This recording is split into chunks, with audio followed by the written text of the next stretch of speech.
big opportunity by not getting involved in these sort of things. Okay.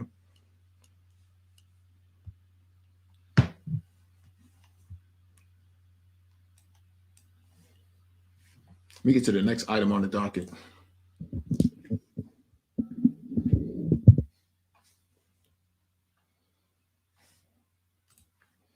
Fly right through these.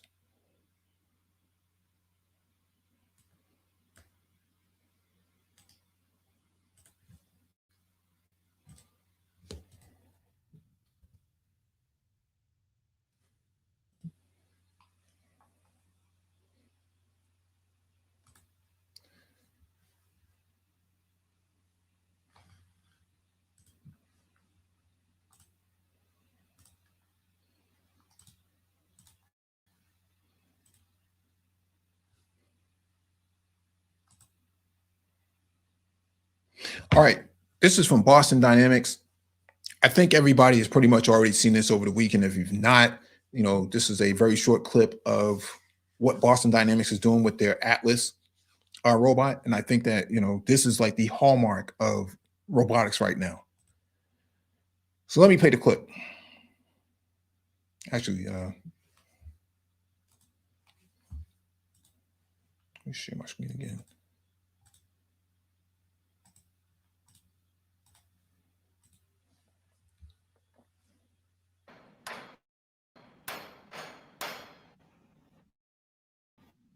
I forgot my tool again.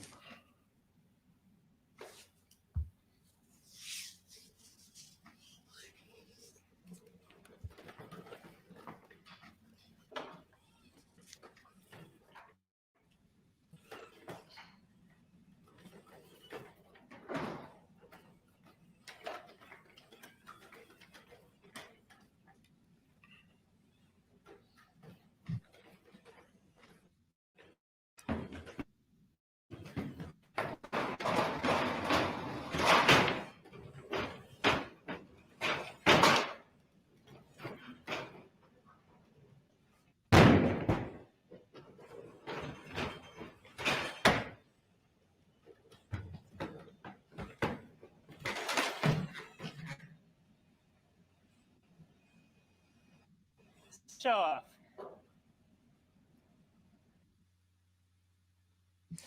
Unbelievable. Okay. I have to see this again. I can't see this just once. This is something that you have to see it again.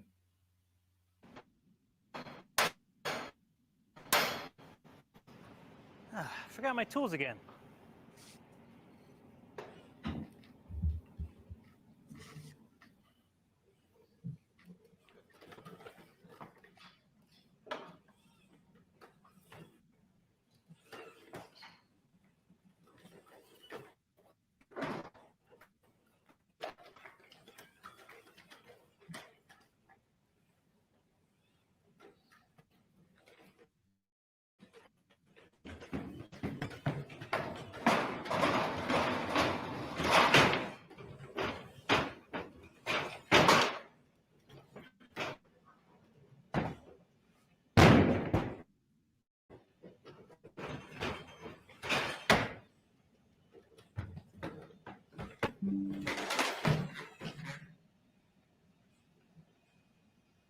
Such a show off.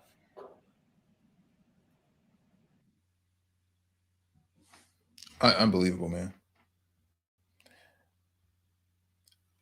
I think that it's interesting that I work in the same vicinity as Boston Dynamics, so I looked at the environment back then. I was pretty shocked to see that we're not that far down the street from them. Here's what I'll say about this. This is very early stage in terms of where they want to be. Okay, they're just demonstrating what the robot's capable of doing now, but they have bigger ambitions for this. What kind of frustrates me is that I don't see people who look like us really being involved in that sort of development. And so I fear that, without having some kind of involvement or some kind of oversight, these things can be weaponized against you. Now, it's not to say that somebody will do it. I'm just saying that because we're not there yet as a community, um, we're a generation behind in all of this. And so I really wish we would take this a lot more seriously. And it's kind of the reason why we do these live streams, not to, to make it seem like we know more than everybody else. No, it's we're trying to create a grounding for this is what's happening, and this is you might want to put this on your radar. We're creating a compass, trying to show you the directions as to where things are going. And I think that what happens here is that we don't really take these things seriously enough. Um, I appreciate the 22 people that we do have in here, but if the live stream said Austin Holloman, I have 500 people in here. I have 500 people in here if it said Austin Holloman. And so I don't think people realize that robot, they're just showing you what it can do publicly. And I tell you what it can't do, what it's capable of doing outside of the peer view of the public. And so I foresee that they're going to put that robot either into a military application or they're going to put it on another planet. Almost guaranteed. There's only two ways they can really go about this. In military, either on the battlefield, picking up wounded people, doing search and rescue operations, or on another planet like Mars or the moon or something like that, and using it to excavate, build things. I mean, if the robot is capable of picking up a tool bag and tossing it like that and jumping around, I mean, you don't need to create a spacesuit for it. In reality, you can just drop it off out of a capsule, and it'll just touch down as it does, and it will go on about its business. Now, how long the battery will last, I don't know. I think you would have to put a mini nuclear or a nano nuclear sort of engine on it in order to keep it going for a set amount of time. I'm just saying, I think that they have bigger plans for this than just showing off, throwing around tool bags. But I'm very impressed by what I'm seeing. Oh, let me pull this up real quick.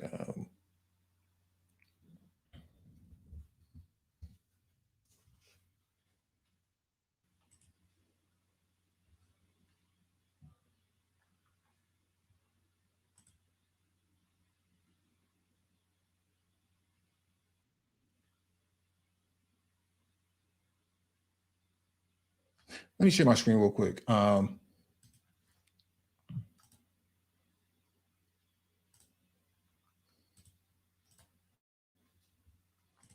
This is Udacity. We've been talking about Udacity since it first emerged on the scene a few years ago, and we've been telling people, if you don't want to go to college, you don't want to sit in the classroom, then this is pretty much the next alternative. Udacity has several programs that take about 3 to 4 months for you to complete. Here you have autonomous systems, intro to self-driving cars, robotics software engineer, C++, flying car autonomous, an autonomous flight engineer, self-driving car engineer, sensor fusion engineer, digital freelancer. I want to focus on the self-driving car aspect. Intro to self-driving car, the introductory program, is the perfect way to start your journey. It takes 4 months estimated time to complete, a week. Enroll by January 25th. You're talking about tomorrow or Wednesday or something like that. And prerequisites is programming, mathematics. But I think you can actually pick a lot of this stuff up as you go along. Intro to self-driving cars, 4 months to complete. In this program, you'll sharpen your Python skills, apply C++, apply matrices and calculus in code, and touch on computer vision and machine learning. These concepts will be applied to solving self-driving car problems, which was what we were talking about earlier with Waymo, right?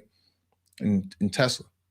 At the end, you'll be ready for our self-driving car engineer nano degree program. Okay. So let's go to the let's go back to that real quick.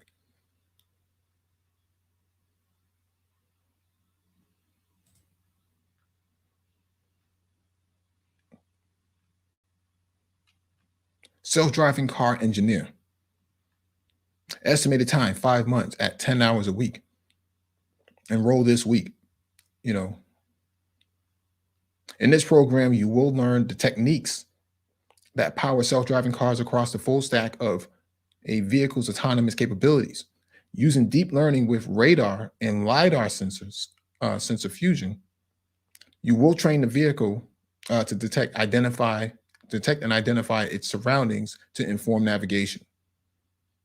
Okay, computer vision, sensor fusion, localization, planning, control. All of this can be done in 5 months, according to them.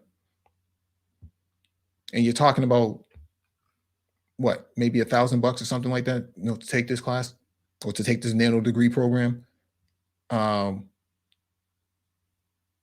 I was getting into tech right now, if I was somebody who was trying to transition out of Dollar Tree, Dollar General, Walmart or something like that, one of these nowhere dead end jobs, yeah, I'd be looking to get into something like this. Okay, so let me drop this in the chat, and then we'll move on.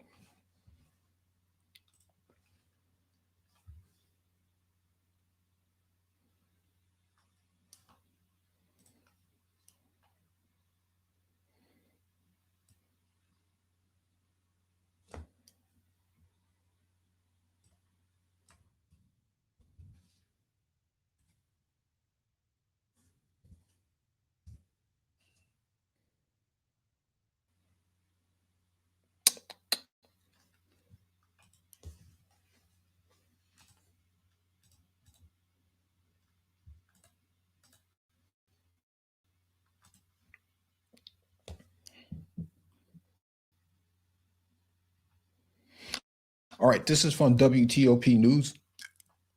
Bird Scooter Company files petition after DDOT denies permit application.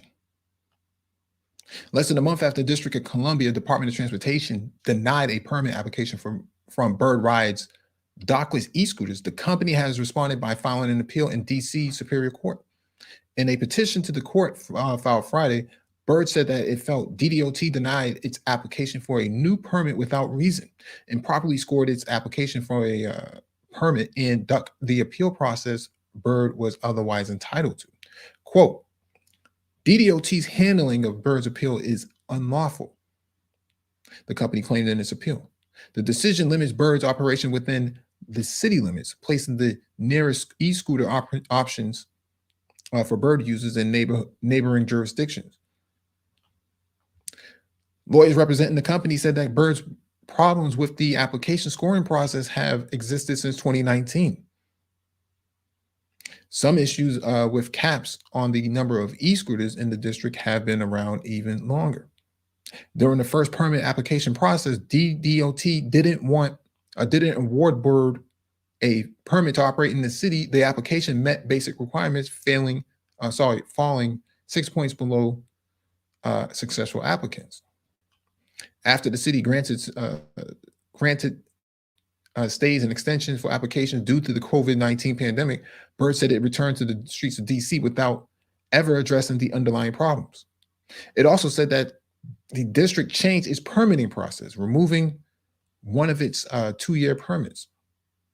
If the 5th permit had been allowed, Bird argues it would have had a right to that permit, increasing the number of e-ride options. For now, they remain in areas of nearby Montgomery and Arlington county. Sorry. So what's happening here is, this is kind of Complex's wheelhouse in regards